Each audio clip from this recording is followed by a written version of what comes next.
What's up guys, Readiness Reviews here with you again, and we are doing another military surplus firearm unboxing today. As you can see before you, I have 3 individual boxes, and that is because Royal Tiger Imports recently had a huge deal on their 1891 Carcano Moschetto Cavalry Carbines. These particular Carcanos are literally the cheapest military surplus firearm that you will find on the market at the moment. They are listed as B-Grade rifles, so there might be a little something wrong with them, and that's what we're going to find out in this video, what you can actually expect from a B-Grade Carcano Cavalry Carbine from Royal Tiger Imports. Coming in at only $100 a piece, I couldn't help myself but to pick up 3. Before we take these boxes over to the desk to get a closer look, don't forget to give this video a thumbs up if you like seeing these military surplus firearms unboxings on YouTube, and subscribe to the channel to catch all my future military surplus firearm videos. When I unboxed my LaBelle, I said that might be the last purchase I ever make from Royal Tiger Imports, but just when I thought I was out, they pulled me back in. Let's see what these B-Grade Carcanos are looking like. We will open one of these 3 rifles on camera, just so we can see what kind of packing job Royal Tiger Imports is doing these days. Opening that with the bayonet, of course.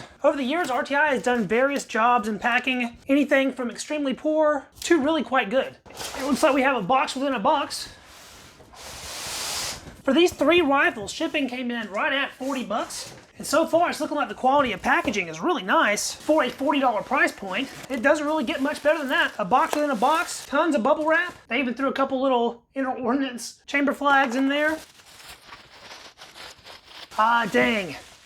It's missing a butt plate. Now keep in mind, these are B-Grade rifles, so as I said, they will be missing parts. Parts could possibly be broken. Unlike other Royal Tiger Imports firearms, these are actually not coming in from Africa from my understanding. They are Italian imports that Inner Ordnance is bringing in. There's the import stamp right there, IO Inc. M91 Carcano 6.5 Italy. This particular example has a 1918 manufacture date. Brescia Arsenal.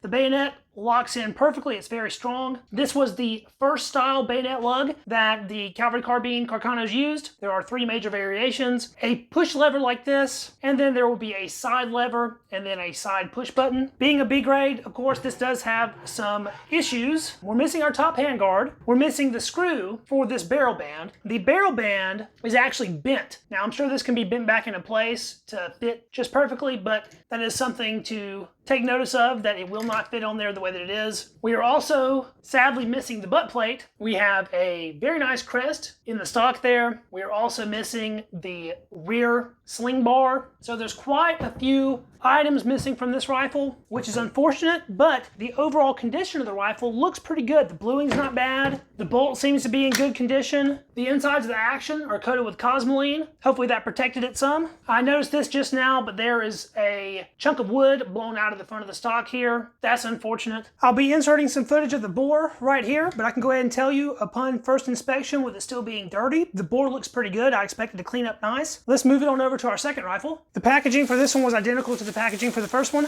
and we are missing stuff on this one as well. We have another 1918 dated Brescia Arsenal. This one was re-arsenaled very clearly in 1924. We do have the sling bar on this one, but we are also missing the butt plate. There's a chunk out of the side of the stock there. It looks like there was an old repair here at one point that I guess broke once more. Missing the handguard, this time completely missing the barrel band. It has the same first version pull latch for the bayonet.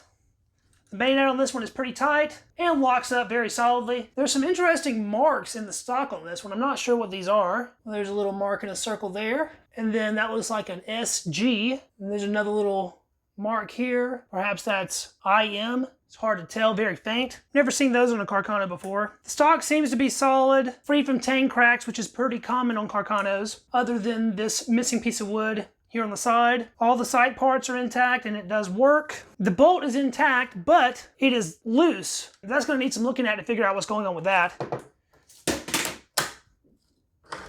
Cosmoline in the action of this one as well. The bore on this one looks decent. Certainly shootable, nice, strong rifling.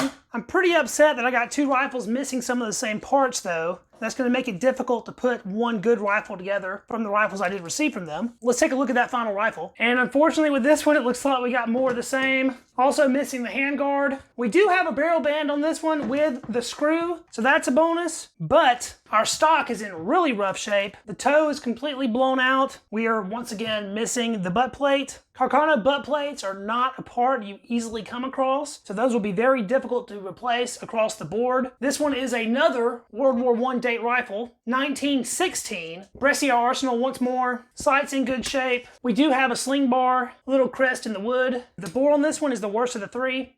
It is quite pitted and dark. And we have the same push latch for our bayonet, but it is still a decently solid lockup on this one. The bluing on the receiver for this one appears to be a pretty nice polished blue. That should clean up very nice, but all that soured by the parts that are missing. If you want to know more about the history of the Carcano 1891 Moschetto, check out this video I have linked right up here. In that video, I unboxed another one of these rifles from DK Firearms, but I also give a pretty decent historical rundown for these rifles if you want more information about that aspect. This third rifle does have a tang crack, and there's a little crack running through the left side of the stock here. So this stock is in really rough shape. I'm a little bit disappointed. I was certainly expecting more. Even at the price point these rifles are coming in at, which is only $100. For $100, you're still getting a rifle that's in shooting condition. They just need some expensive replacement parts, so by the time you put in the money to replace those parts, you're probably gonna be up to the cost of what it would have been buying a complete rifle in the first place, which is only about $200 at the moment here in 2022. If you're looking for a Carcano parts gun, these are excellent for $100 because they all seem to have come with complete bolts, functional magazine assemblies, plenty of good parts you could harvest. If you've been hesitant to add Carcanos to your collection at the $200 or $300 price point because they are so difficult to find ammo for, maybe it would be worth it to shell out $100 just to have an example in your collection, even if it's not going to really be a shooter for you. I've seen others buy these B-Grade Moschettos from RTI and they received better rifles than I did, so maybe I was just unlucky, but I'd have to imagine these three are probably decent examples of what you could expect to receive if you order one of these B-Grade rifles. I ordered three in hopes that I would be able to put together at least one complete rifle out of the bunch, and unfortunately, even with three examples, I'm not going to be able to do that. Let's check under the wood line on one of these to see what we can expect the insides to look like. The action screws came out very easily on this particular rifle. There's our magazine assembly. No rust as far as I can tell. A little bit of cosmoline. That's actually pretty darn clean on the inside. I was expecting to see a little bit more internal rust. All in all, pretty clean. No mold to speak of. No rust under the wood line. So not too bad in that department. So am I happy with my purchase? Well, if we think about this logically, for $100, this is an artifact essentially from World War I that probably served in World War II as well. It's in functional shape, although not good shape. And there's not any more of them being made, nor will there ever be. So if you look at it that way, I probably should be happy, but I'd be lying if I said I was. I'm definitely disappointed, but that's just because my own personal plans didn't work out. I really wanted to be able to make one good rifle out of three bad rifles, and it looks like I ended up just getting three bad rifles. Are they worth a $100 bill? Most likely so. If they go back on sale for $100 again, would I buy more? Only if I was already purchasing a different rifle and I was just throwing this in to save on shipping, maybe. But would I recommend other people buy these? Only if you're willing to throw $100 away. That's the way I would look at it. If you're willing to gamble $100 for what might be a really nice rifle or a really crap rifle, then be my guest. Otherwise, I'd probably steer clear of B-grades in general. The price on these fluctuated RTI. They've been as high as $200. Of course, they've been as low as $100, and I've seen them at like $160 before. I would steer clear of the B-grades at a price point over $100. I will say it's kind of cool that all three rifles I received were 1918 or older dates. These rifles were produced all the way up to and through the end of World War II. So having these earlier models is extra cool in my opinion. Maybe these are something I can make my money back on plus a little bit in 5 or 10 years, should I ever decide to sell. That about does it for this Milsurp unboxing video. Let me know what you guys thought about these rifles down in the comments. Did you pick up any of these $99 Carcanos from RTI when they were on sale? If you did, let me know what kind of condition your rifle was in. I'd be very curious to hear. Don't forget to give this video a thumbs up if you like seeing military surplus firearms unboxings on YouTube. And be sure to subscribe to the channel to catch all of my future Milsurp videos. If you know someone else that might be interested in this kind of content, please share the video because that is literally the best way to help my channel grow. Thanks for watching, and I will catch you guys in the next video. See you then. Peace.